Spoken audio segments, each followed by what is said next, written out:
We're on. Okay, are we on the air? Thank you. Welcome to the Board Policy Committee meeting, September 17th. Lynn, has this been properly posted? It has. Thank you. This would be the opportunity for citizens that wish to address us to do so. I see none, and we have no bright lights. So we'll move directly into what looks like a very healthy, robust agenda. That's what we get for having most of the summer without any, right? We have an action item, long action items. The first part, let's get the approval of the policy minutes out of the way first. Anybody for approval of the minutes? Diane? I so move. Thank you. I'll second, please. Seconded. Any changes to the policies? Okay, excuse me, the minutes? No, sir. Okay. All in favor, please say aye. Aye. And opposed? 3-0, Lynn. Thank you. Then we will move into, we have one new policy. We have about, I didn't read them, 12 or 15 recommended changes. Oh, we have more than that, 20, 25. And we have on the back page, we have those that are legal updates. These are in our 3 different categories of dealing with policies that need to be brought forward. First one is a new policy, which means that we will go through the process of a reading and subsequent approval. So, Joe, this one has got, it says it's a new policy about cash handling and deposits. And does that mean we didn't even have a policy on that before? We did not have a cash handling and deposits policy before. We had some general accepted practices in the district. That Okay. for instance, teacher doesn't keep cash in their Right. classroom overnight, that deposits be made, within, I think it was by the end of the business day or whatever. This policy does, though, hope to capture some of the unique circumstances that happen, and it allowed us to reflect on what our internal practices are around cash handling. We worked with the business office, Darren and Sherry, to make sure that what it is that we're doing here meets the requirements that our auditors have for us. Again, so that we don't have cash sitting at a teacher's desk, but we can give some guidance to staff for, for instance, those staff members that are at an after-school event where they're taking tickets, for instance, and there's no administrator. Like, how are we handling some of these things? What are the acceptable practices? So that is why the new policy is in front of you. And it's gone through the ringer, so to speak, with the business department and Correct. and matches audits. Correct. Which is, I know, an issue. Any questions from committee members on this? As I read it, it just seemed to work. It definitely seems like what we've been doing all along. I'm surprised that we didn't have a cash handling and deposits policy in place. Right. We had practices, but again, Practices in place. Okay. Then this is an action item. Now, see, this is a new one. Does that mean we go through two readings and then subsequent board? I mean, 2 readings. The board has a reading and then a subsequent board. Yep. Yeah. So approval of this at the committee level. Is there a motion to do that, please? So moved. Moved by Corey. I second it. Seconded by Deanne. Any questions on this? If not, all in favor, please say aye. Aye. Opposed? 3-0, Lynn. And that's probably one of the easier ones to deal with. Now we have, as I said, from letter C to letter AA, which is very close to 26, I guess. Recommended updates. Recommended updates means that there was a policy in place. There was something we needed to change on that policy, or somebody needs to change on that policy. So in these, we would be seeking subsequently at this meeting an approval, and then we'll go to the board. So, yep, so first reading tonight, and then board reading- for approval in October. A reading and approval that night. That's right. Okay. Joe, I'm going to leave it to you to give us, Sure. give us, So the first some policy. of them are pretty straightforward, so we just deal with that. Right. So the first policy that you have in front of you under committees is it's a local recommended change. It doesn't come from Neola. I believe it's bylaw 0143 talks about what the authority is for the board, and the authority is the action of the board or the committee that the board assigns. It's not the individual board member. And so if you look at the recommendation under committees here, bylaw 0155, it talks about individual board members may not authorize or require of administration the creation of and or preparation of any report, data mining, or other information gathering that does not already exist in that current form or is not normally completed in the normal course of district operations that will require significant hours of work and resources outside the normal administrative responsibilities unless approved by consensus by the board or a board committee. Again, we want to make sure that the requests that are coming to administration from the board or from the committee are coming through the authority of the board or the committee and not at the behest of one individual board member. These requests, they can be a general phone call. So if you think about the things that you may call an administrator for as an individual board member, do we have a safety report? Do we have a whatever? That's very easy. Yes, no, and I have the report at hand, and I can share that with you. We could talk over the phone. We could come in and we could sit down and meet. We have that stuff already prepared. What this is aiming to address is those large projects that are directed to us by an individual board member before they come from a committee of the board. And a committee of the board has certain authorities, and the whole board has other authorities, and that's then where the power and the authority of the board comes as either a committee that was established by the board or a board as a whole that has the 9 members speaking, by consensus at a committee meeting. And this would fit well with the definition of what our responsibilities are at the board level. Correct. As opposed to being individual. Correct. This doesn't fly against any of the pre-established bylaws of the board. Questions anybody has on this one? I'm looking at the part that says that will require significant hours of work and resources outside of normal administrative responsibilities. So like a simple data delve that probably won't take very long would be okay. Like I'm just trying to figure out what point. So the recommended change talks about anything that we'd have readily available. So if you were to call me today and say, Joe, I was just wondering, we have the flu going on in the community. Mm-hmm. What's our attendance rate? I could say, give me 1 minute. I'll go into Infinite Campus. I'll pull up today's attendance rate, and I'll say it was 96%. Readily available and easy accessible. If you were to say, Joe, I'd like a report, as an individual board member, you call me, Joe, I'd like a report, and this doesn't come from a committee, I'd like a report that talks about our attendance rates through the flu season over the last 6 school years, then that requires significant amount of time. And I may say, well, Mrs. Voigt, that we would want to probably have that come through Teaching and Learning Committee or Safety and Security Committee to see if the whole committee, as an arm of the board, would like to know that information. Any questions? Thank you. In the last sentence, it says unless approved by consensus.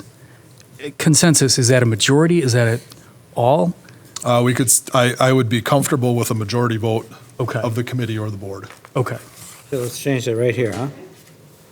Thank you. By a majority vote? Yep. Catch that. But otherwise, the policy simply makes sense. And I think I just did this the other day. I asked you for some information. You had it readily available, and you sat down with me, and it was extremely helpful. So. And I would just share that oftentimes we get requests as administrators for things, and they go no further than just the request.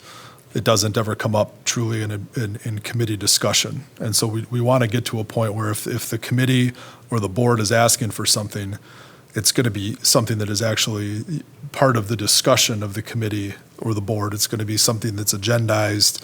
It's not just going to be an administrative exercise that may or may not go somewhere. And the committee holds us as a board, as administrators, responsible for that. Makes sense. Does somebody want to take action on that, please? You want to do each one independently? Okay. Yeah, we might have to. I think For these, because they have to each be approved at the next level? Yeah. Okay. I move to approve 0155 committees as amended with the change for majority vote, replacing the word consensus. I'll second. Further questions on 0155? No.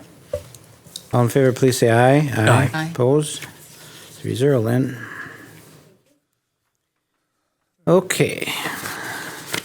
English language proficiency, and actually, these two are tied together. Correct. I was just going to ask if we could. 2260.02 and 2411 are connected, so. Yeah, I was going to ask if we could talk about 2411 first, school counseling and academic and career planning. There's a section in there that's being struck that talks about providing A, B, and C in the subsequent paragraph to English language learners.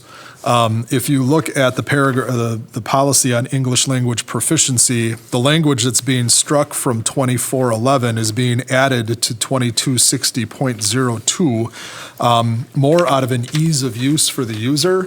If you're somebody who is interested in looking at English language proficiency, we wanted to make sure that the academic and career planning and such are built into that policy, not that you're looking up English language proficiency and you see it under school counseling and academic and career planning. So it's more of it's a change for the user. It's not a change based off of substance. So it's just, and so the stuff on the back page that's red on 2411 is it's moved to 2260, and it's on the bottom, starting at the bottom of page, and moves through the word for word.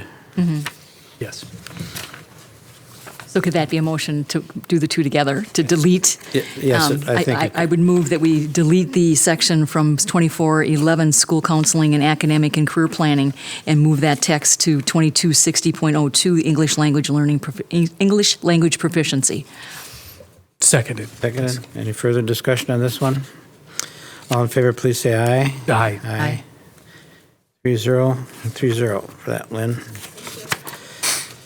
You, which moves us to 5340, student accidents, illness, concussions. Oh, yeah. I remember we read So that. in this section, there's some language added about the process and what must be done around concussions and head injuries. If you've been paying attention to sports at a national level now, you see increased attention on concussions and head injuries. And so the first paragraph added in there talks about the athletic directors distributing concussion and head injury information to students and parents. And then a coach, the requirement that the coach removes from competition or practice any student that they determine exhibits signs, symptoms, or behavior consistent with a head injury. So this is a policy language in an attempt to protect the athlete who's participating in the sports. And I had made a note to myself on your review here. It says is consistent with state law. I'm just anticipating that that's what this is, consistent with state law. Correct, it is. Okay. And I have one Yeah, nitpicky thing. It's listed as being student accidents, illness, a concussion, and then in other places it's referred to as concussions. Should the S be included on concussions or not? The policy, the title of the policy talks about accidents, illness, concussion. Concussion. Okay. Subsection in the policy says concussion. So that'd be the preferred way to have it. That would be the way that we would Okay. indicate it. yeah. So it's just on our purple sheet or on our summary sheet, it had the S on it. Oh, okay. On my part. oh, I see. Yeah.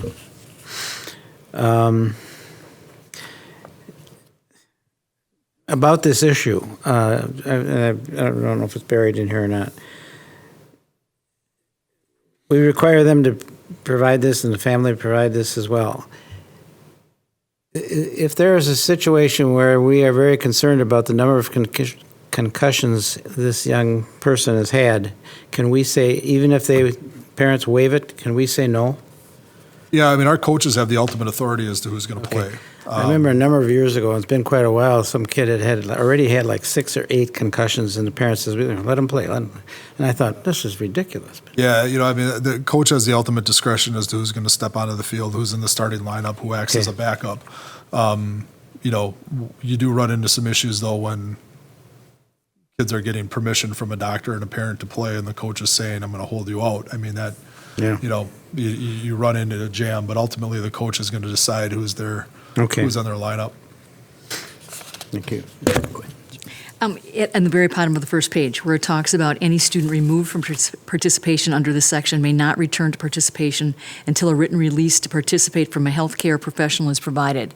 So that would be if you're erring on the side of caution because it looked like a head injury, but it maybe really wasn't, you couldn't put him back in that game because you wouldn't have, because of that part, that clause that's in there. So I think that's something coaches need to be, very much aware of as we look to try to approve this policy. Yep. Our athletic directors do an excellent job of preparing their coaches for what the expectations are. This is a policy that would be referenced in the athletic handbooks, and the coaches then would be, brought up. They do their seasonal meetings with their coaching staff, and our athletic trainers are very astute to head injuries and all the precautions that are associated with the head injury. So, I guess so, yeah. So I think you answered the question, but I just want to clarify. So the coaches and the staff have been trained specifically to recognize symptoms of a concussion and injuries that could lead to symptoms of concussion? Because I look at this and I see, in my mind, an injury, and some of those onset, there's sometimes a delay in onset of those symptoms. So I assume, but I guess I'm asking for confirmation that the coaches have been the trained. athletic directors go through all of this with our coaches. Okay. To the degree, when you're coaching a football game that you catch it, that's why we have athletic trainers there. Sure. This is something that's talked about with athletes. Officials are also very mindful of the type of hit that could potentially lead to a concussion. Okay. So all of the adults associated with the game are up to speed as to that looked like it was a big hit. We need to have them off the field. Athletic trainers are trained in how to do a on-field assessment to see if the kid is demonstrating any symptoms of a head injury, of a concussion, and then they can be held out at that particular point. Very good. Thank you.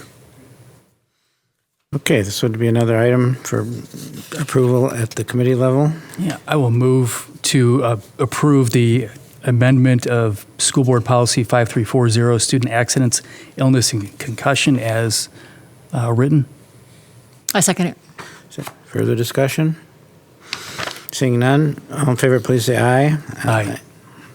3-0. Graduation requirements.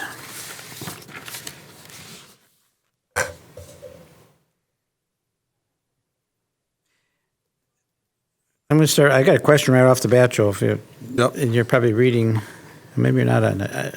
Right on the first page in the green, a student may earn 25 credits. Isn't it must? It's not, if a student were to follow one of our alternative diploma paths, they may still graduate through a competency diploma. If a student is receiving at-risk services, and we determine that there are certain electives that are not practical for that student to complete, they've been identified as at-risk, and we're working towards a diploma, we have the ability to work around it, even though the board has it. So the idea of may earn 25 credits, the average student in Waukesha has the ability, I think it's to earn 32 credits by the time they graduate. The credit number, I don't believe is an issue in Waukesha, Okay. Yeah. as much as it is, kind of the meat of what this policy says. Okay. And what were the other thing we were doing? That sentence was a change, wasn't it? It was, some of it seems semantic, but this just clarifies it a little bit from Neola. The other clarification in here talks about the civics assessment that's statutory, that comes from the state level. It's a state mandate. If you look down by item D, this is a recommendation by Dan Keyser and the secondary curriculum department talking about all students in the freshman class of 2021. You saw this at Teaching and Learning the other night with the 3 credits of science. That brings some clarification there. The financial literacy piece is an add.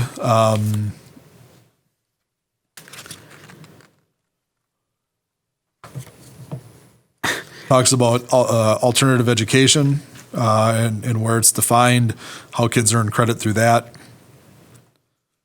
It talks about what the conditions are for the physical education waiver. So if you're a varsity athlete, these are the sports that you can participate in. We added one to that recently, didn't we? We added lacrosse to that. It's not on here. It is at the bottom, boys, girls lacrosse. Very last one. I was reading so fast that I read right through it. It talks about the graduation credit as a middle school student. And then when classes are held at the high school, appropriate transportation shall be arranged by the parent prior to a student being enrolled in an approved course at the high school.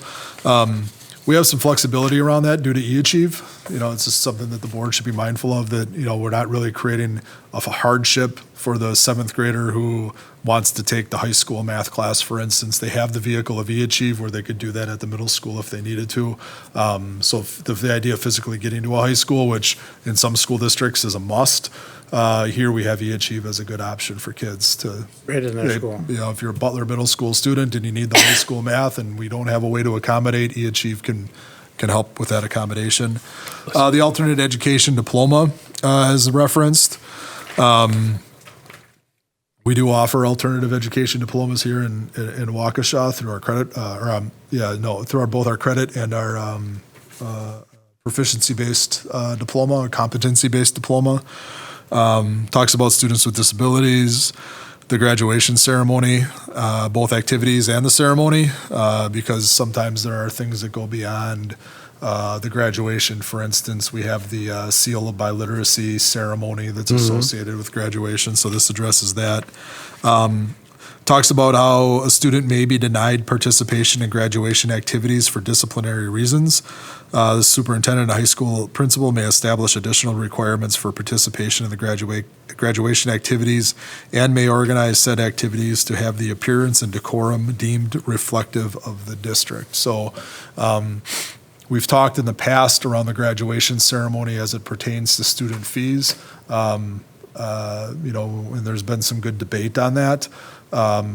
But the graduation ceremony is the only thing that we actually have to hold over a student as far as the behavior piece goes. We can't withhold diplomas. We can't withhold transcripts. The student has a right to those based off of FERPA. So that is a student record. Can we withhold them from the party that goes on afterwards, the project graduation? That is something that we as a district essentially provide a venue for. We do not provide the. We don't provide the thing itself. We don't provide the thing itself. So I mean, we've had that relationship for Yeah. as far back as anybody can remember, 20 years. At least. And it's a great opportunity, but it really is up to the organizers there if they're going to let somebody. I don't know that we've ever had any problems with it anyways. The other question I have, Joe, on the, what are we calling this? The recommended update sheet, there's a reference in here to, under the graduation requirement statute 118.33, the board shall award a pupil a science credit for successfully completing high school grades, each course in agriculture. Where does that fit into us at all? Well, I mean, should we ever want to add an ag program? A lot of school districts in the state have agriculture programs, and they associated with those ag programs are ag science classes. And so for the students who are in the ag program, taking the ag science class, they are awarded a science-based credit. It's not an elective credit. That becomes the science credit is what that's this what is this saying. is falling in. We don't have an ag program here. I don't know if we ever did or not. But the ag classes, you go to some areas in the state, and I mean they you cut get- football before they'd cut the ag program. So Yeah. FFA. Corey? If I could suggest, I guess the second page where it talks about denying students participation in the graduation activities for disciplinary reasons, can we add wording that says, but not for unpaid fees? well, actually, the unpaid fee is something that's in policy under student fees. Okay. So we So would have to deal with talk. it there. We'd have to talk about it, and particularly talk about it through the Finance and Facilities Committee. There was a point in time where we had students that had never paid a single fee along the way, and they just moved through the system. Right. And then it came time to graduation. We'd let them participate in the ceremony, but we would withhold their diploma. We can't withhold the diploma, but we can withhold participation in the ceremony. And since we implemented that policy, we suddenly started to see school fees get paid. So we have students who parents are not paying the fees and we're not allowing them to participate in graduation. Correct. Okay. That's on paper. And we had a big issue with that last year with the one of the TV stations that went all Oh, I didn't know busy that. about that. Okay. In practice, what's happened is the policy now reads that the student or the family, within a reasonable amount of time, can work with the business office to create a payment plan or a reduction in fees that would, if met, would allow the student to participate in the graduation ceremony. And we talked about. We've been down to zero for, I think, like 2 years. Yeah, we've never denied, but we have had to have a mechanism to enforce, because we are talking about, there was a point in time where it was a substantial amount of dollars. In the I believe millions. It was about $3 million worth of unpaid fees. And our only recourse at that time was then to send people to collections. And once those students turned 18 years old, who owns the fee? Is it the parent or the student? So Okay, we wanted to work with families. It's a good conversation for finance and facilities because they set the fee schedule. But we also set this policy. If we choose to amend this policy at the committee, we can do that here. The district or the administration may not choose to support that or like that, but we have the ability to do that here. Correct? If The committee. the committee puts that forward, our practice has been that if it's a financial issue or if it's a curriculum issue, we allow the Teaching and Learning Committee or the Finance and Facilities Committee to weigh in on it because of the impact of the policy. The policy we're discussing, though, is denial of participation in graduation activities, which is directly under the policy. I mean, it's in front of us on the policy committee agenda. So if we choose to amend it, we're not outside the purview of this committee. We're not outside of the purview of the committee. We would be stepping, I think, beyond some of the past practices of the board. The board Which has. is- I understand. We could request that the Finance and Facilities Committee reviews the fee policy and the graduation policy as it pertains to the collection of fees, which has been something that we've done with these types of policies in the past. The fee schedule was changed based off of a recommendation from the business office and F&F when they looked at the books and the number of unpaid fees that we had in the district. The policy committee then debated that and the whole board approved it. I forget what the vote was, 8-1, 7-2, whatever it might have been, at the time that the fees policy was discussed in the graduation policy. Okay, so the whole board has previously addressed the issue of withholding participation in graduation. It has. Okay, and how recent was that? I missed it. Last year. With a It was year or last two. year. Okay. It wasn't the graduation in 19, it was a graduation in 18 where it surfaced. Okay. I didn't know that, so I will fight that battle another day. Okay. And we should give you the access, when you get a chance, give him what policy that's written into. Actually, 2 paragraphs above the language on disciplinary reasons. Oh, there. It talks about, it should Oh, the mirror alternative program? same, I'm sorry. Yeah, it says a student may participate in the commencement exercises if the graduating senior's financial obligations to the school district of Waukesha have been satisfied.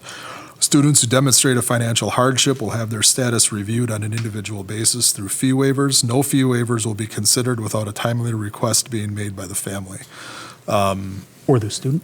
or the student. Okay. And so the reason why we didn't say 30 days, 60 days, 90 days is sometimes you run into a high school senior who gets kicked out of the house in May, and suddenly they don't have any money, they don't have the support of their parents, and they then themselves can come in May and say, I'm out on my own, and our business office will work individually with them. Okay. We've had situations where families have come in June and said, all right, can you work with me on a payment plan? Well, we've been giving this information since the first day of school. We withhold school choice access, so you can go to your neighborhood school, but you can't choose another school if your Right. fees aren't settled. So we've put a lot of steps in place in the last 2 or 3 years to try to address this issue much earlier than letting a student go through our system and then suddenly, surprise, you're going to be a graduating senior and we're not going to let you participate. So there have been some steps that have been taken to try to help the kid and the family along the way. But we've also run into situations where people have come in with a checkbook, in June, right before the ceremony, and wrote a check for the entire balance. And so we have to have a policy that covers the majority of the situations and then the flexibility to address the exceptions instead of having a practice that allows us to only address exceptions. Okay. As long as it's not a rigid policy that ignores the compassion that should be showed towards a student. Absolutely And not. it certainly sounds like it's not. So It isn't, I'm yeah. fine. Okay. It's been well I would discussed. say we've been very considerate of the families on this one, and it's paid off. We haven't had a big deal now for a couple of years. Right, and We to were not much go. more, we've been much more disseminating the information out there. Yeah, and not to go too far off the topic here, but I do think it's pertinent to know. I think it was at the beginning of this year, maybe it was at the end of last year. Darren provided an update to the board that talked about how at the middle school level they've eliminated course fees and they have an enrollment fee. At the high school level, they've worked through course fees and they've parsed those things down so that really I think you're paying a course fee for AP classes and perhaps a couple of art classes. It's not like people are getting, nickeled and dimed along the way and those bills are getting higher and higher. No. We've tried to simplify it as much as we can for families. Okay. That plus the flexibility that we have to work with individuals. There's part of it because there's the other family that, has been scraping along all the way and they've paid their fees. And it's been, a hardship, if you will, for them. And they've done what we've asked them to do all along, and we haven't given them a break. We've had some families that have ignored the fee structure altogether, moved through the system, and then at the end, walked away, and our only recourse has been collections. And that's not necessarily fair for the kid who's starting adult life out now, dealing with a collections bill. Okay, understood. Thank you. I have a couple questions. Sure. At the bottom of the second page, it starts talking about a student must also have participated in curriculum relating to the financial literacy in order to earn a diploma. And then it jumps into a full sentence on the next page, and this looks like there might be something more related to like what courses would meet that requirement, or is there anything like that in this language?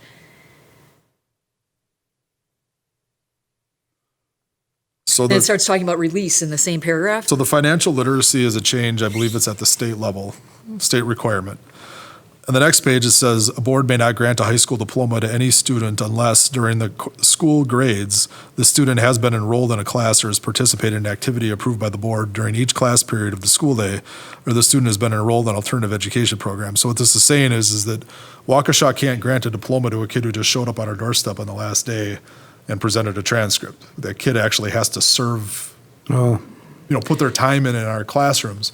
It's not to say that, if they showed up during final exams and they had all the credits required, then they're enrolled with us, they're participating in courses. It's not to penalize the kid, but it's also to say that we can't just grant a diploma willy-nilly to someone.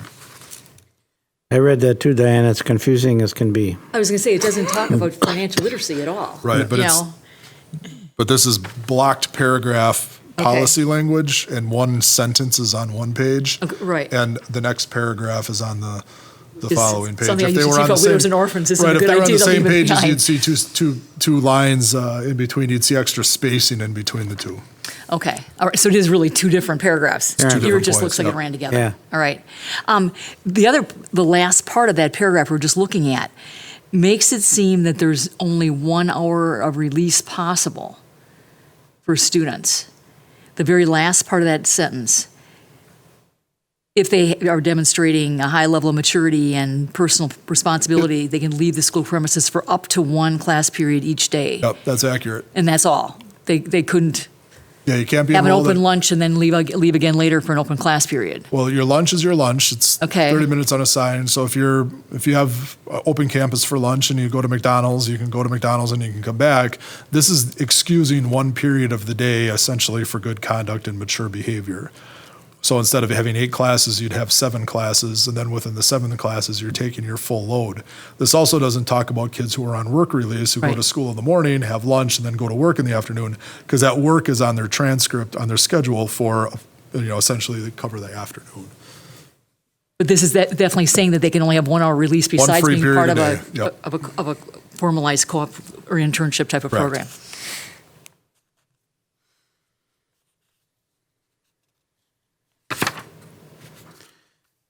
Okay, I had written down this one was going to have discussion before we ever got here, so. I would think, there's a lot of stuff Well, in this. it's This good. is, this is really kind of loaded with Well, new it is. things. It is a busy policy. So with all of that conversation, is there somebody who would move for approval at the committee level of 5460? So moved. I second it. Further discussion?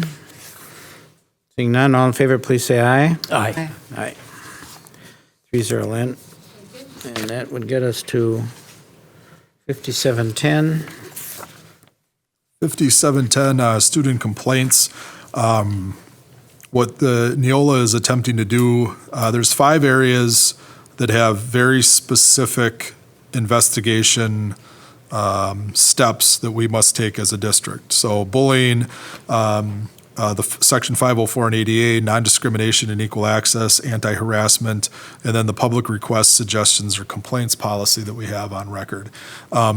So what we tried to do is, if you are the one who has the complaint, if you're the student who has the complaint, you can come in and say bullying, and we very easily then can capture where these student complaints fall. It's got the clarifying sentence at the end: if a student has a complaint which is not fit to appear in any of the above categories or other adopted policy of the board, the student should present the complaint to the student's principal or the superintendent for review and a response. So there's the catch-all statement at the end, but the bulk of what we deal with is areas 1 through 5 that's listed. And again, it was an attempt to try to make this neat and orderly for the person who has the complaint. Yeah, because Unrelated previously we policy. didn't have the bullets. Identifying the related policy that would go along with the area of complaint, which makes sense to me. Okay? Question, go ahead. Sorry. No. Lawyer wants this. That's okay. So the procedures through 1 through 5 are those specific subjects, there's policies in place that make sense. In the catch-all and the final paragraph, where the student should present a complaint to the principal or superintendent. The student also has the right to show up at any board meeting and take public comment. And he or she could raise a complaint there. So Board doesn't investigate the student complaints. this talks about the process. I'm sorry, talks about the avenues of complaint. So I think it should at least be noted, if not changed, that students are not prohibited from coming to the board to raise a complaint.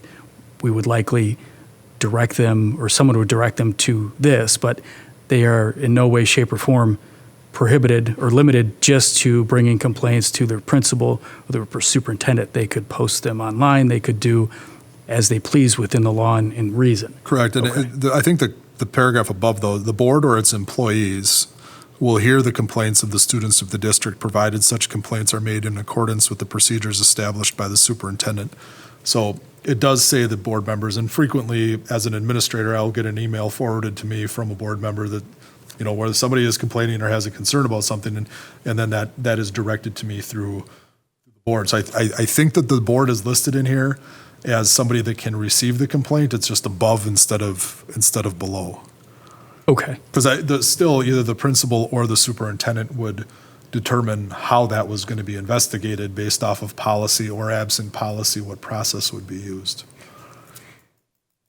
The logical next question would be, a student's not going to be punished for not limiting their complaints to the avenues as listed herein. No, what people are, what those 5 policies address are probably 99% of the complaints that we get. We get Sure. a concern about bullying, we get a concern about harassment, we get a concern about discrimination. You know, so those are the things that we generally speaking have to deal with. Occasionally we get a concern. I think, Bill, you were on the board at the time when we had concerns from students and parents about some of the text that were in some of the books that were in our libraries, and so we had to activate the material complaint section, where we did an investigation and a review and talked about it. So I think we do get a variety of them. These are where the bulk of them fall. But sometimes you get one that's very unique, and we may not have a good place to put it, and then that's where Todd or I will look at policy or consult with legal counsel to determine what's the best way to address what's been brought to us. Okay, understood. Okay. A motion on 5710. I so move to approve the changes made to policy 5710, student complaints. I'll second, please. Further discussion? Seeing none, all in favor, please say aye. Aye. Opposed, none. 3-0. Student fees, fines, and charges. This policy is closely tied to the cash handling and deposits policy. Oh, yes. And it talks about what you do with the money once students turn money into you as a staff member here. And that's really it. I mean, and this is one, to protect the kids who turn money in. Two, it's to protect the individual teacher who's collecting the money. You wouldn't want to have $2,000 in field trip money stolen from your classroom one night. Three, it's to protect the principal and the district, from any of our liabilities. So we just want to make sure that people dot their I's and cross their T's. It's been a long time since we had an issue, but actually we had one at North High School a number of years ago. I don't remember when, but Over the years, I can think of times when checks were in cash for like months after, a deposit, after a payment had been made, et cetera. I think that the timeliness of yeah. take care of it within a week is quite appropriate. That's good. Yeah, good. Quick question. Yeah. Thank you. Third paragraph from the bottom says students will not be permitted to purchase a meal from the food service department. That's if there's unpaid fees, fines, or charges, but will instead be provided an alternative. So if the student shows up with cash in hand and there's unpaid fees, fines, or charges, they can't purchase their own lunch? I think that would be a question that you'd have to talk to, that would have to go through F&F and Darren and Sherry. I don't get too closely tied to the food service piece, but we do have in policy, we do have an alternate meal listed for students who have unsatisfied lunch balances. Okay, I guess I'm not trying to be argumentative, but the policy, again, my argument is the last one. It's in front of us. We're asked to vote on it and send it on to the board. So if I need more information from somebody, I suggest we table this particular policy until we get that information. And I know I'm putting you on the spot. Is that there's 5,000 particular, so I don't mean to put you on the Correct. spot. I mean, that's one option. The other option would be to approve the policy as the revisions are presented to you, and then to call the question to the finance committee to look at the lunch practice associated with it, because they may have information, again, on balances, what the alternative meals are, what is the threshold? Is it that you have $2.50 over, or that you are $10.50 over? They would have information on the notifications that go out, and they would also have the understanding of what does the USDA, which oversees our food service program, they provide us the subsidy, what they require as far as the lunch line. There used to be a point in time where you could have the person at the front of the line, and they would be able to tell the kid, well, you would have to go get this meal or whatever it might be. With the recent USDA changes, the person's been at the back of the line to make sure that the kid has the fruit, the vegetable, the whole grain, the meat, and everything else, and what are the actual practices associated with it. And I think that F&F would be a good committee to discuss what are the food requirements. Okay, I guess we're getting off topic then, at least in my understanding of what we're talking about. This is a very specific policy that says they shall not be permitted to purchase a meal, a lunch, or a Correct. breakfast if they're, but instead will provide an alternative meal. There's nothing as it was in the previous thing, we're talked about the alternative plan or anything like that. So I don't want to punt it to F&F because it's in front of us. So I guess my suggestion is, and I respect the suggestion, until I get more information, I would, once we're done discussing, move to table. Well, is there urgency on this one, Joe?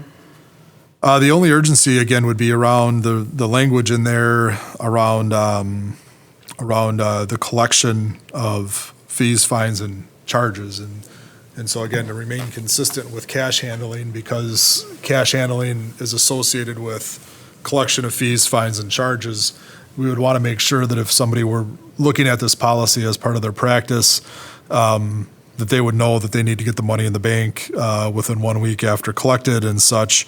So I mean, from a practical standpoint, we could approve and then get more information and then come And we back could to al- policy committee. And I could always bring it back next month if we need to. Right. So I I mean, the policy, as it says right now, says all fines collected shall be turned into the office at the end of the day.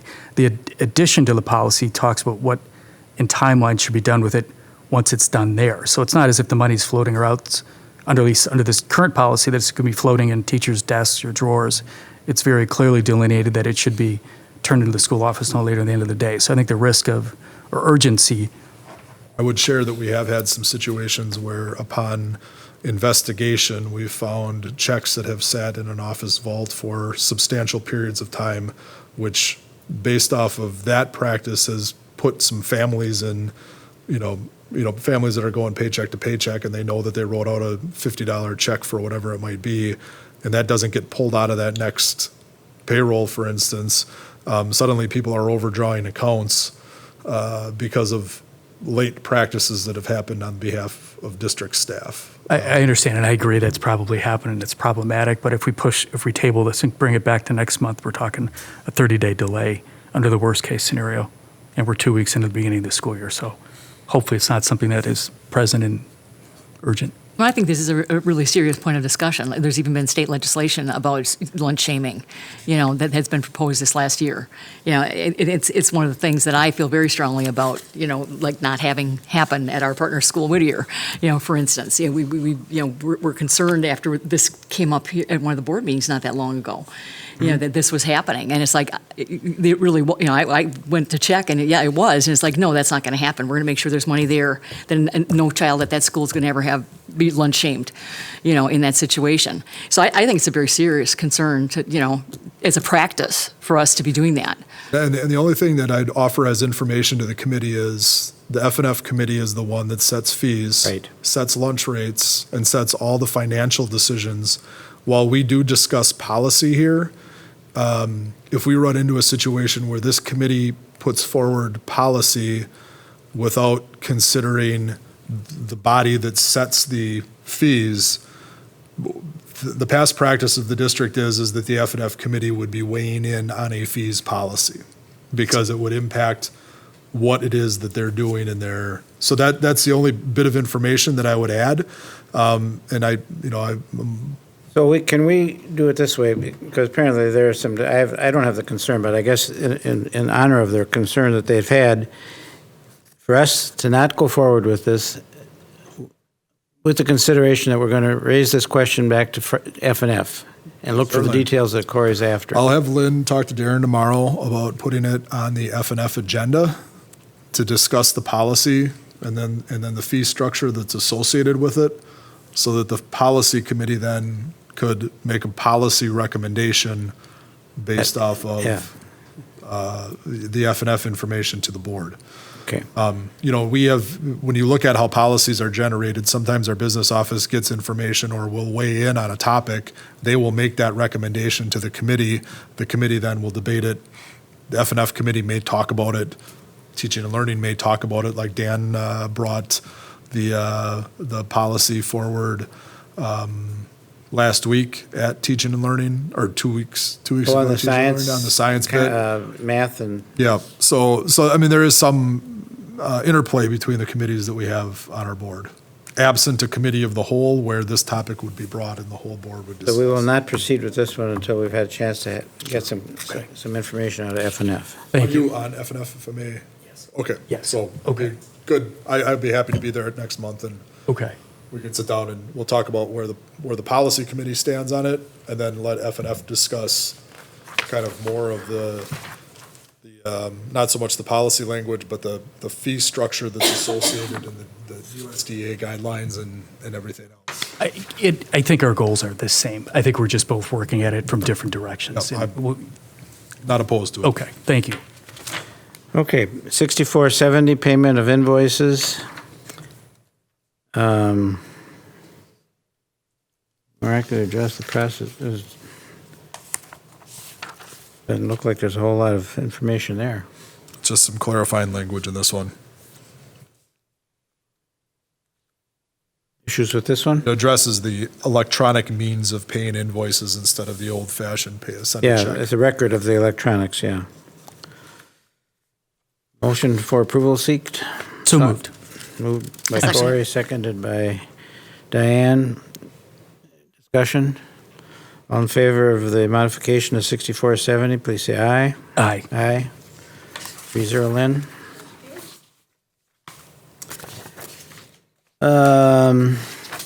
Advised remove the 6510 policy is revised to remove reference to collective bargaining agreements. That's what it says in the, the summary over here, but I'm not too sure where I see that.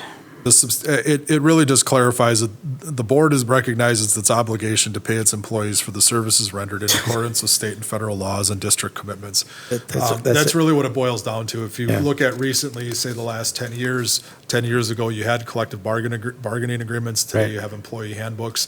When you look at negotiations, you can negotiate with unions up to CPI based off of the base wage. It doesn't talk about anything beyond that. So really, this is just the board is going to pay its employees based on. That's all it is. Yep, what the commitment is. You guys agree with paying the employees that? Do. It's a good idea. Then somebody want to make a motion on this one? So moved. I second it. All in favor, please say aye. Aye. 3-0. Okay. 6610 Student Activity Fund.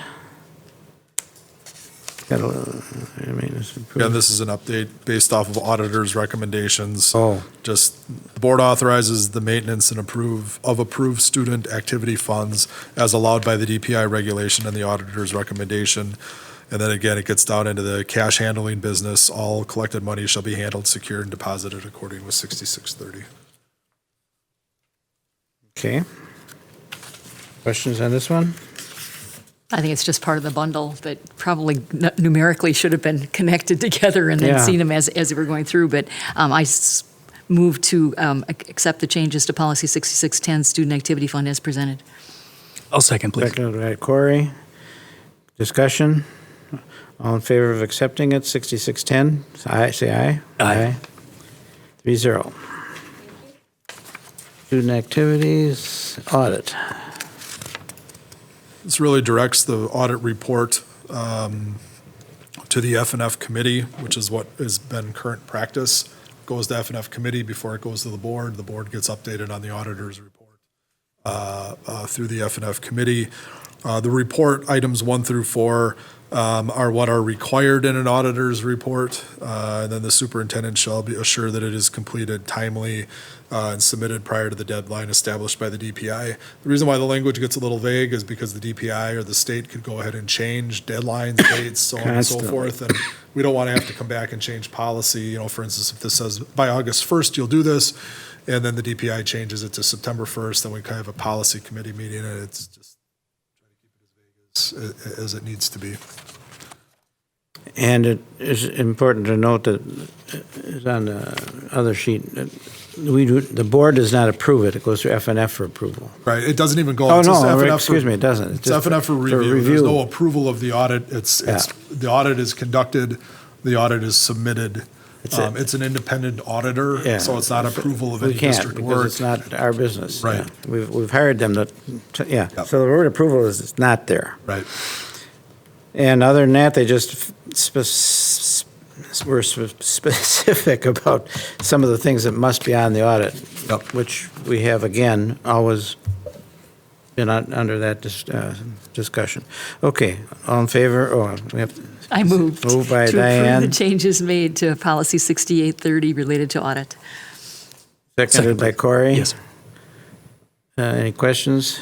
All in favor, please say aye. Aye. 0.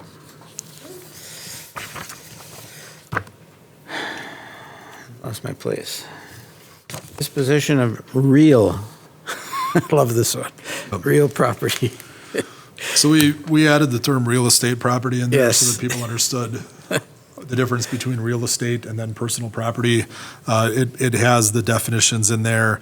You know, when we get rid of land, when we get rid of vehicles, when we get rid of whatever, we want to make sure that we have a practice that's acceptable for that, especially if those things have been obtained through federal grant dollars. So this is just to specify the real property and, yeah. Oh, and then the next And then one is, O I'm is- sorry, the next one is, yeah, The personal property. 7310 is disposition of, so it's just a separating those two. Yep. So again, we can do these, I think we can tie these two together. Any discussion or questions on 7300, 7310? It's just really a clarification of those two terms, personal and real. Right, I can move to accept the changes as presented to policy 7300, a disposition of real estate property, and 7310, which speaks to disposition of personal property. Yeah, I'll second, please. seconded. Further discussion? Seeing none, all in favor, please say aye. Aye. Diane, was yours an aye? Aye, yes, sorry. I just want to be sure about that. Okay, both of those go. And 7434, use of tobacco on school premises. And Joe, I just want to be sure of something. They refer in here to, I lost my place. I want to make sure that someplace in there vaping is included. Is that just the other? It's the last sentence, way down there. Oh, way at the bottom. Electronic There it is. I'm sorry. Yeah, I knew it was in there someplace. So it is. Yes. That's the point. Good. And then the addition to this is adding or outdoor. Indoor or So for outdoor. instance, some of our baseball teams play over at Frame Park. If there was a situation where we needed to utilize Carroll University for whatever it might be, track meet or something like that, we want to be able to enforce the fact that we do not want nicotine, smoking products and whatever on those premises while our high school kids and our families are there competing. So that's where the or outdoor, it gives our athletic directors and event managers the ability to enforce a no smoking policy. Okay. Motion? I'll move to approve the change to or amendment to policy 7434, use of tobacco, nicotine, and related products on school premises. I second it. Thank you. We specifically have in the title school premises. Is that going to mess anything up if we wanted to do elsewhere? Nope. I can explain that. Huh? Can you? All the information on the summary comes from this big document from Neola. I cut and paste it. Sometimes we have, as a district, adopt them and change the names. So the correct name is what's on your policy page. The one on the summary is what Neola called them from the beginning. But this says on school premises. If we were to use Frame Park, that's not school premises. During the time of our lease It or is. our arrangement, we are saying now that it is school Our premises. Okay. We are paying for, or we have Okay. an arrangement to use that field during that set time, and therefore it's an extension of the school. Okay. Good with that. Right. I would just say from a legal standpoint too, the topic or the title is defined by the paragraphs there underneath, which talks about Others. premises and stuff like that. So I think we're okay. Good. But it's a Thank you. good catch. And we already have a motion and a second. Did we? No, we didn't. No, he made the motion, I second it. Okay. Okay. Then you had further discussion. They did. So now we they have to did vote. this. Okay, now we can vote. All in favor, please say aye. Aye. No opposed, 3-0. Thank you. We got that one straightened out. The one that was missing would fit in here. Is that right, Lynn?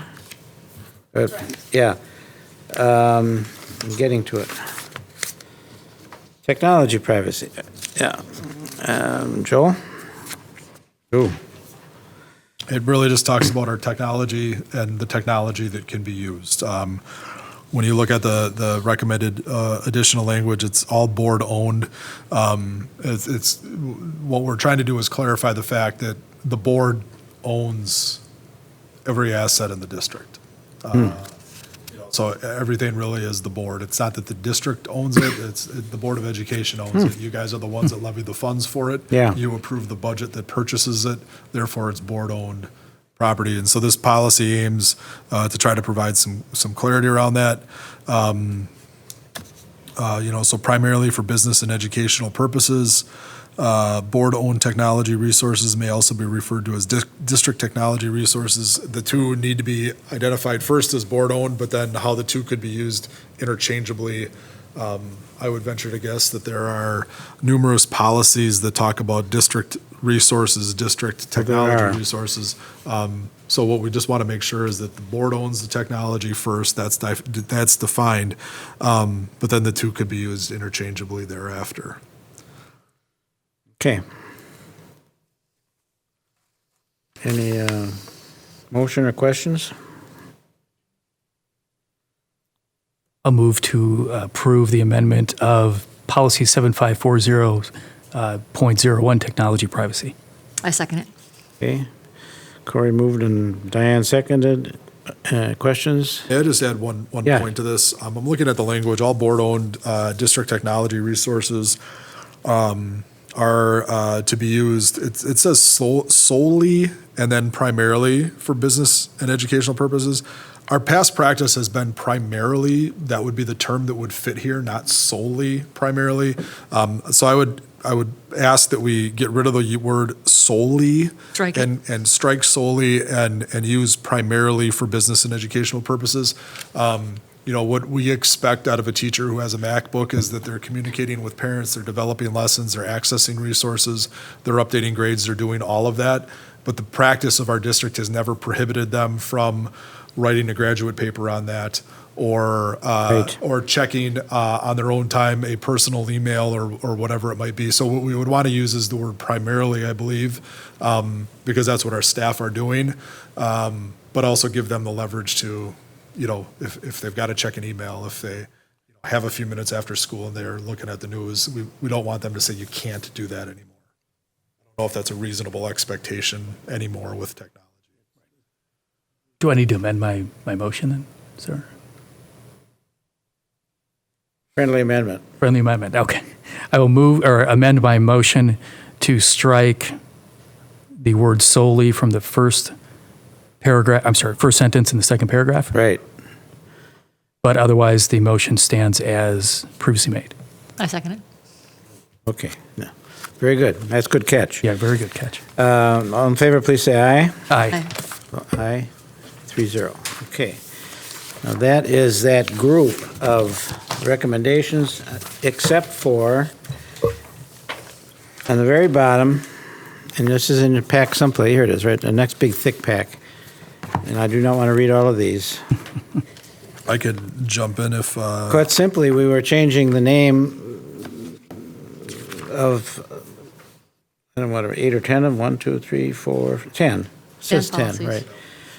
10 From policies. the previous Where Chris Hedstrom was listed. assistant superintendent to the current one. Sharon Thiede, Sharon yes. Thiede, and is that all that's done in here? That is the I did only not thing read. that is done in all of these policies. Because the compliance officer is designated by the board, we could not do a technical change. We do need to have your permission to have Sharon listed.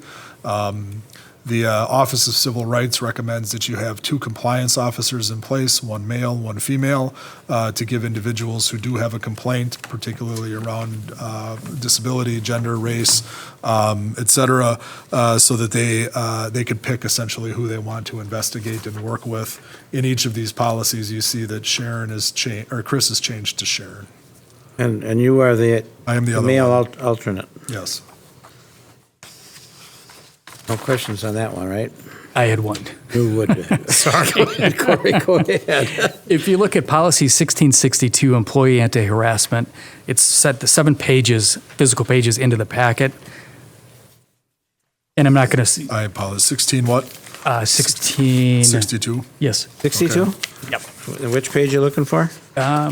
It's 7 pages into the They're not packet. numbered, are they? No, they're not. 7 physical pages in. We'll bring you to policy 1662. Okay. If you turn one more page and then look on the page that's facing you, boundary invasions O, it says, it defines boundary invasions. And O says being overly touchy with students. I would think striking overly may make sense. I'm not going to suggest it now because I think it's going to cause too much of a headache, but I think it opens a door to people saying I can be touchy with students, but just not overly touchy. Well, So there's- I don't know if there's thought process behind that or not. Neola worked and drafted this with the Office of Civil Rights, all of these policies. And they took the Office of Civil Rights language and incorporated them into the policy. The idea of being overly touchy, if you're one of my high school students and we have a handshake thing, you see those videos online, like that's touchy, but it seems like all 30 kids in the class love it and the whole internet loves it.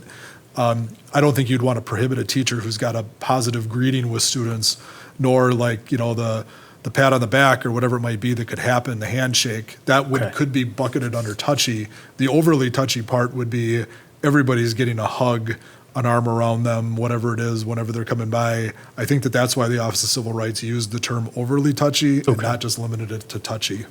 Fair enough. Okay. Thank you. But yeah, the language that you get in here comes straight from OCR. Okay. Okay, somebody want to move for the approval of these 10 amended policies? So moved? I second it. Seconded by Diane. Any further questions? All in favor? We're going to take all 10 of these now in one shot. So we are moving for, I'm not going to read them all that list. All in favor, please say aye. Aye. Aye. Aye, 3, aye. They all passed, Lynn. We're surprised at that, right? No, we are not. Okay, that's good. That You realize moves- it's 35 sheets of paper, though, to do a find and replace? Just on a record as we go to talk about board docs. This is my prime example. Yeah, well, Color as well. okay. We are left then with, let me find my place here. There it is over here. We are left then with, we have no information items. We've separated the discussion items. Legal updates. This is our third category of differences between policies where we are given a change or a policy without possibility of accepting it, right? Joe?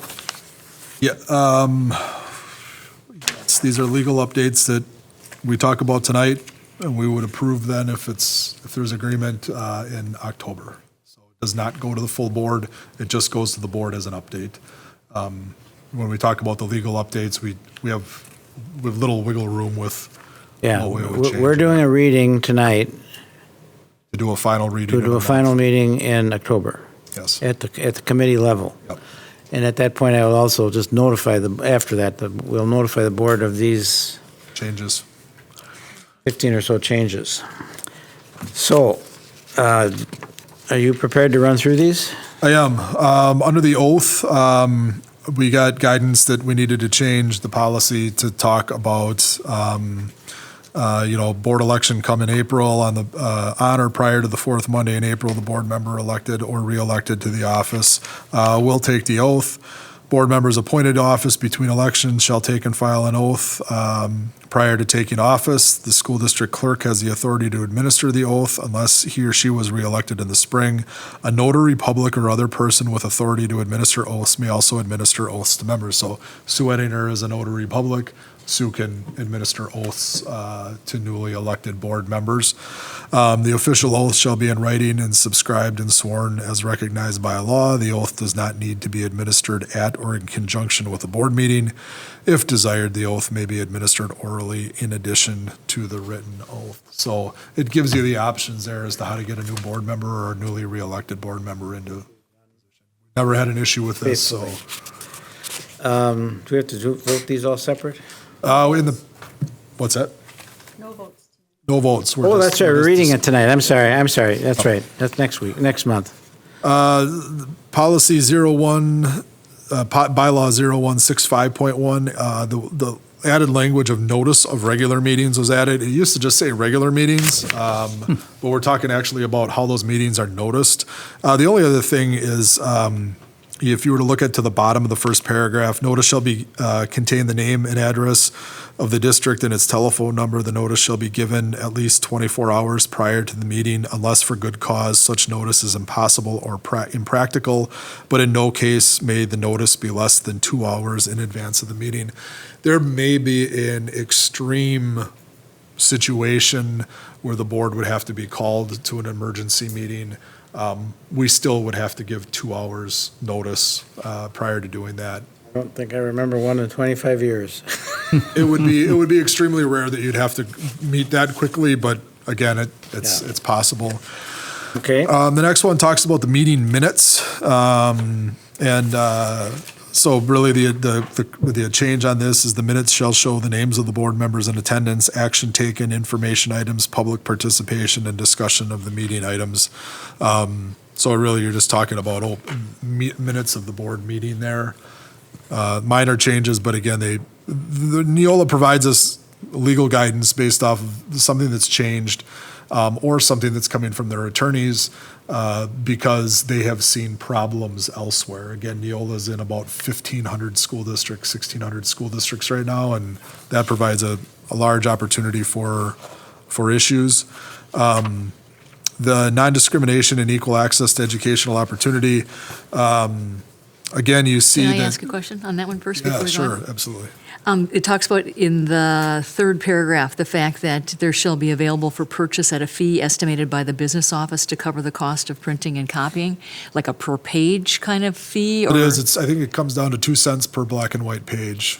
So, I'd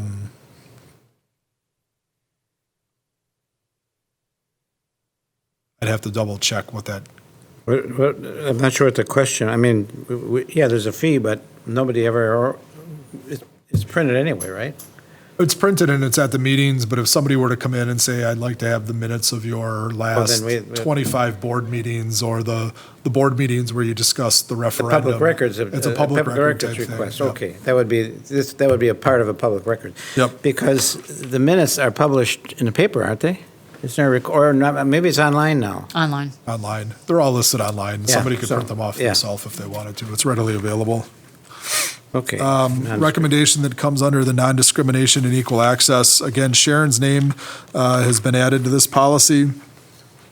Compliance officers, if you look into investigation and complaint procedures, you see the addition of some statements as determined by the compliance officer. When you look at for instance, you may get 30 or 40 names when you're investigating something, and it may really only take you 5 names to 5 individual interviews to get down to the crux of the issue. The compliance officer has the authority to say, we're not going to interview 30 or 40, we'll do 5. If we have to go more, we'll go more, but the compliance officer has that authority. If you look at the next, the superintendent may redact information from the decision in the event of the release of information raises concerns regarding the integrity of the complaint or the investigation process. The board authorizes the superintendent to consult with legal counsel to determine the extent to which information in an investigation must be provided either to the complainant or the respondent. There are some complaints that come in that you have to give the complainant the actual information as to what happened what actually happened to the respondent. So if I have the complaint, I get to find out what happened. There are other situations where it's sufficient to say that we investigated it and we found that this did happen and not to go any further. So it's the differences between pupil non-discrimination, ADA issues, Title IX issues. So we have to follow certain procedures when that happened. Additional school district actions. Policy 8462, threats of violence. So, sorry here, I'm going through this as quickly as I can.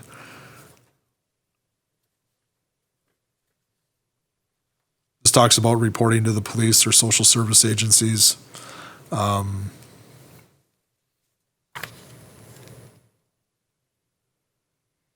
I'm sorry, the paragraph, 2 paragraphs above talk about utilizing the district's grievance procedures if somebody is disciplined or terminated as a result of their actions. So that was the addition there. If it does carry into similar type language in the upcoming, or the next policy, 504 and ADA. If you go to the fourth page of the policy, You see the same language added, the superintendent may redact information. Again, these are recommendations that are coming from the Office of Civil Rights as it would pertain to these investigations. So those two policies, it's similar information being added. In policy 3111, creating a position, your dropping of education, the district employs only persons lawfully authorized to work in the United States. This is a requirement from the federal government.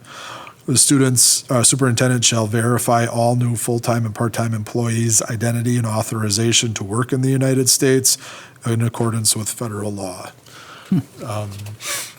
So that is there. You have to be, able to work in the U.S. Just for Corey's information, I think the terminology here, the superintendent shall verify, that's, he can pass that down to somebody else. He's not really doing it. Okay. Yeah. Superintendent in the definition here means or designee. Okay.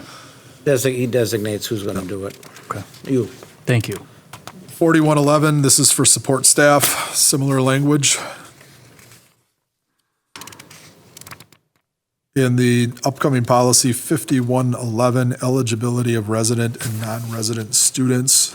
If you look under item F, the Board of Residents shall pay the student's tuition, and if the parent has paid such tuition, the resident board shall reimburse the parent upon request of the parent within 3 years. So a high school student who now resides in a different school district as a result of reorganization under Chapter 117, who has completed 9th and 10th grade at his former school shall be allowed to complete at his or her education at the former school district. So as an example, if Waukesha County school districts were to ever reorganize, and a section of the Waukesha school district became part of the Kettle Moraine School District, and a section of the Elmbrook School District became a part of the Waukesha School District, and New Berlin and Waukesha, and so on and so forth. Through that reorganization, if you've completed 9th and 10th grade, you're eligible to stay at that high school. So that is the gist of this, and it's not going to be to any expense to the individual student. Yeah. Waukesha's not in a situation where these reorganizations happen, but you want to have it in policy in the event that it does, but there are other school districts that are facing these reorganizations. Palmyra. Palmyra is an example. This would also be, if, we've had these, not real recently, but where we've had a chunk of property wanting to move from our district into the Elmbrook district because it's more convenient or whatever the reasons are. And if we've never given in on any of those while I've been around, but if we did, that would be an element here, I think. That could be part of that, I yeah. think so. Somebody would have to be moving from one to another. I have one question on subsection H, On H. where it says children of joint custody orders may attend school without payment. In Wisconsin, I think they're really talking about placement, because they're talking about where the student lives, and the student's going to share two different households between two parents or custodians. I think it really should say children of shared placement orders, because joint custody has nothing to do with, at least in Wisconsin definition, of where the child physically spends time. It's just a legal ability to make major decisions on the child's behalf. So I think this may be a result of Neola using language that's not tailored specifically for Wisconsin. It might be. I guess I'm not the legal expert in all of these areas here. We do have some students where we were running into situations where, like, Monday they'd attend school in Waukesha and Tuesday they'd just attend school, just throw a school district out there in West Bend. So it's not even really been established by residency. It's just verifying where the parents live, and the kid essentially has access to both school districts. So I don't know, does that talk about custody, or does that talk about? I think we're talking placement. Placement is where the child spends time, where they reside, and where they, so I mean, it's a discussion item, so it's not. Yeah, I mean, we can do further investigation. I'll ask Lynn to make a note, and we'll look into Talk to that. Richard about that? Thank you. Yeah. Maybe make sure Lynn has the terminology you were thinking of, Yes, sir. so that if you're talking to Richard, that maybe this is not Wisconsin terminology. Wisconsin terminology would be blah, blah, blah. Should be physical placement, I believe. Check physical. Got it. Okay, good catch. Item N, non-resident students accepted into the district part-time open enrollment program may attend no more than 2 classes at any time or courses at any time. So you get 2 first semester, 2 second semester, but you can't take up to 50% or whatever it might be. Those are the rules through part-time open enrollment program. Students who begun the school year as residents and no longer reside in the district may be permitted to complete the school year tuition-free. We have a tuition waiver process that we use with those students. So these things are just getting now recaptured and defined in policy.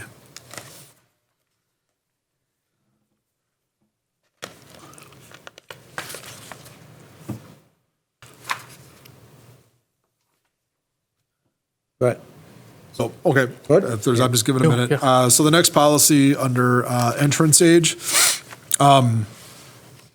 there was some confusion. So we had passed this policy recently, and we talked about things that people had to disclose, juvenile justice, arrest resulting in a charge, et cetera.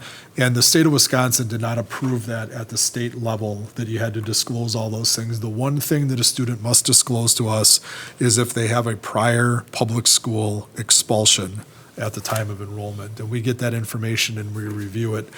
So what you see is you see some language that is struck on the second page under initial entry. And then you see in green, any student and or his or parent who enters the district for the first time must disclose prior school expulsion at the time of enrollment. That's the only thing that we can require somebody share with us. Other states have gone so far as to say, your mental health record, juvenile justice actions, and they've been a lot more intrusive, I guess, in what they're asking that you disclose, but we don't do that in Wisconsin. if they don't disclose expulsion information and we find out later, what do we do about it?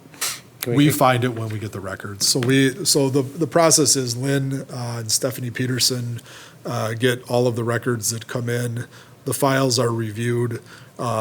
Expulsion orders are in those files. We get them directly from the school district. We don't get them from the family. So we see those orders, and then as a result of our policy as a district, we deny that student's entrance. Because we cannot accept a student. Our Board of Education would have to convene, review the expulsion from another district, and then weigh in, do you want to accept the student or not? Our practice has been to avoid that because as a board, you may accept somebody not knowing the full history of what had happened, and then you're letting a kid into the district that may have, violent tendencies or whatever it might be. We've always honored what the other district has said as it pertains to the expulsion, and then once that order is up, we accept the kids into our So if system. is there a delay before we get that stuff to Stephanie? The law says you have to release the records within 24 hours. Oh, School districts okay. must comply. Okay, got it. We don't, the delay is not So we would normally have it before the kid shows up. correct. Okay. That really answers my question. The open enrollment program, you can see on the last page of the policy, applicants from a non-resident school under the alternative application procedures received after the board's January meeting. So what this section is doing is it says that as a Board of Education, you will set the seats in January for open enrollment. And once you set those seats, we have to honor that until those seats are reset by the board, so the following January. So we accept kids through alternate open enrollment applications up to that January date. If the board decides to close the district to open enrollment at that point for the following school year, it also has closed open enrollment for the remainder of the school year. So we honor that. That was a change that was made at the state level. If the board says we are going to take unlimited applicants, then we go to unlimited applicants between January and June of the following year, and then we take unlimited applicants for the following year. So it really comes down to what are we doing through our enrollment projections, and you guys will see that from us in January. You see that every year. Yep.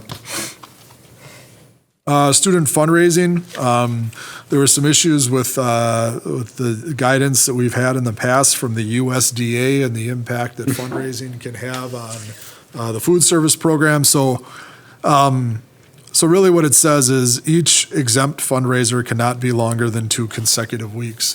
What it used to say is that you could have a 2-week window to do fundraising, And suddenly football, basketball, wrestling, track, cheerleading, dance, the band, the choir, everybody is trying to fundraise within the same time period.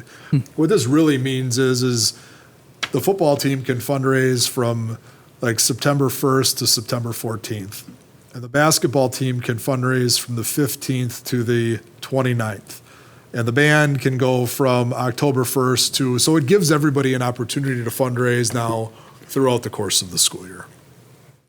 So different units can do it in different time slots. Right. It gives everybody an opportunity for, a slice of the pie instead of, really condensing, pizza, cookies, ice cream, whatever else it is that you're selling. These darn teachers. Candy bars. Created. And they can do it twice. Yes. So you can have the cheerleaders can semester, do second first semester. semester and second semester, exactly. Oh, this is per semester? Yeah. Yeah, I see So you that. get It's two you do fundraising 2 a year. exceptions per school year.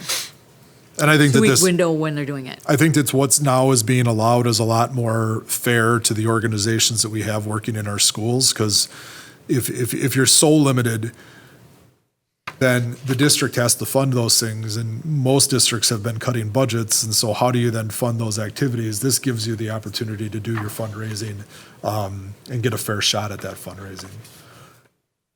That's your last one in that chain. I thought it was interesting in the second from the last paragraph that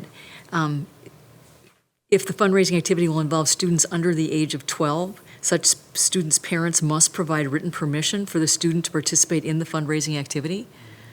That has not been a policy to this point, has it? Oh, it has been in policy since the only thing that we're proposing to change on this is the underlined green.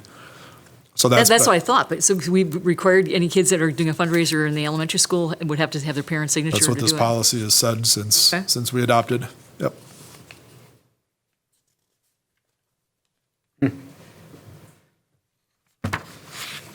So accounting system for fixed assets.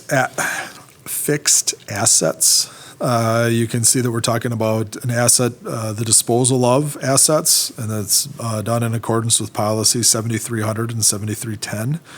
And then that we must follow the general accepted accounting principles so that assets must be depreciated over their estimated useful lives and approved by the auditor. So for instance, you can't have a $30,000 vehicle that you bought this year and you're trying to sell it next year for $5,000. I mean, there's a depreciation that is associated with that. The next one, school calendar. You see the paragraph in there. Last year, we ran into the winter issues. And the paragraph, when compensatory instruction is offered virtually for days when schools are closed for inclement weather or for parent-teacher conferences, staff and services. Such instruction may be counted when computing the minimum number of instructional hours required by the state, provided such instruction applies to the entire school or grade level and accessibility requirements have been satisfied. Some school districts tried to have virtual learning days, but they were never able to provide special education and related services during those days. And they tried to pass that by the DPI, and the DPI said, well, you're really only satisfying 90% of the kids in your school, and you're denying access to all these kids who need services. So really, it's very restrictive as to how this would count. Yeah. Nobody found a good way to provide special education virtually on a snow day. Yeah. Achieve does an excellent job with it over the course of a school year, but to try to come up with those plans to address what is a traditional brick and mortar curricular setup, it's just not One day, practical to yeah. do. Okay. The student records policy has been updated to talk about adult students.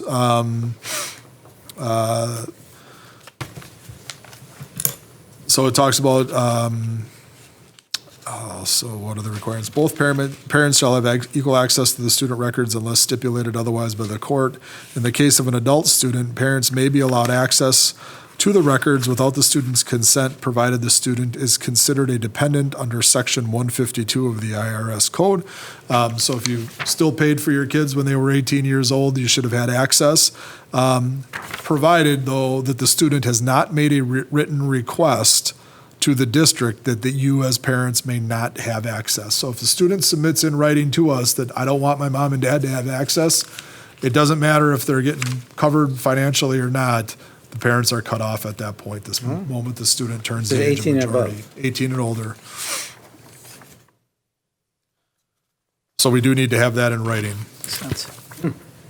And then transportation by private vehicle, there's a number of additions in this. So it talks about the size of the van, a vehicle transporting 9 or fewer passengers. In addition, the operator, unless emergency permission to use larger capacity vehicles is obtained in writing from the Department of Transportation. So we have 9 passenger vans in the district or minivans. We do not use anything larger than that anymore. Any transportation of students in a private vehicle must be approved in advance and in writing by the business office in accordance with the superintendent's administrative guidelines. We do have a number of staff who are on file to transport. Our social workers and principals are generally a good example. First day of school, we had a few kids got off the bus at the wrong school. So the principal, the social worker, the secretary, those individuals were getting the kids to the right school in the first day. And we have people Poor guys. identified that can move. Correct. They've already filled out the paperwork. Is that like just the volunteer driver, or is it more detailed than that? It's a more detailed now than what it used to be. I don't have the form on me right now, but the business office does keep track of that.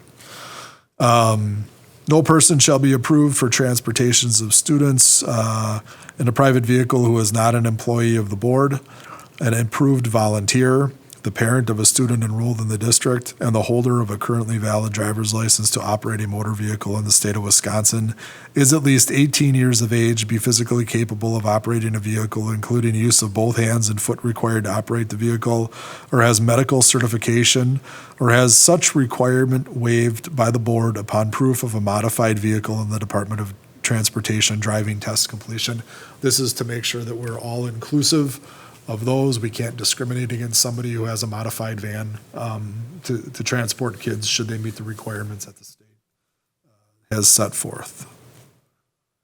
So, and that is the last policy that was up for discussion tonight. Wow.